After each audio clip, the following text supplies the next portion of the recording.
আলহামদুলিল্লাহি রাব্বিল আলামিন, আসসালাতু ওয়াসসালামু আলা সাইয়্যিদিল আমবিয়াই ওয়াল মুরসালিন। কোরআন কি শুধু একটা টেক্সট বই কিনা, বা একটা বই কিনা, একটা লিখিত বাণী কিনা, ভাষা কিনা? না, কোরআন একটা স্পিরিচুয়াল, আধ্যাত্মিক বাণী। কোরআন একটা আধ্যাত্মিক বাণী। তো আল্লাহ এটার উদাহরণ দিচ্ছেন কিরকম, যে আল্লাহ বলছেন যদি কোরআন মানে পাহাড়ের যে অন্তর তার উপরে ঢেলে দিতেন, তাহলে পাহাড় গলে যেত, আল্লাহর ভয়ে বিগলিত হয়ে যেত, গলে যেত এবং বিদীর্ণ হয়ে বিস্ফোরণ হয়ে যেত। তাহলে পাহাড় আল্লাহকে ভয় পাইতে পাইতে বিনীত হয়ে গলে বিদীর্ণ হয়ে যেত।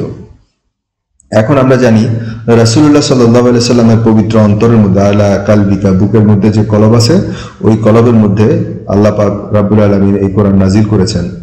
এবং এই যে এক বিশ্বস্ত ফেরেশতা মানে জিবরাইল ফেরেশতা আপনার অন্তরে নাজিল করেছেন। তাহলে রাসূলুল্লাহ সাল্লাল্লাহু আলাইহি সাল্লাম যদি ওই পাহাড়টা হয়, যে পাহাড়ের কথা একটু আগে বর্ণনা করলাম, ওই পাহাড়ের রাসূল সাল্লাল্লাহু আলাইহি সাল্লামের বুকের মধ্যে যে কলব, ওই কলবের মধ্যে কোরআনকে এনে নাজিল করা হয়েছে, তাহলে ওনার কি হইতো আমরা একটু ধারণা করি।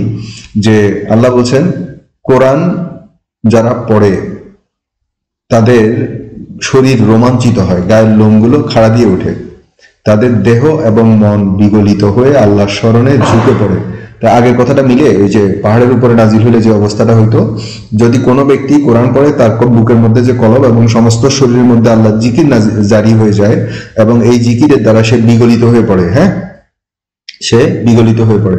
এই যে এখানে বলা আছে, নবীগণের মধ্যে যাদেরকে আল্লাহ হেদায়েত এবং নিয়ামত দান করেছেন, এরা হচ্ছে আদমের বংশধর।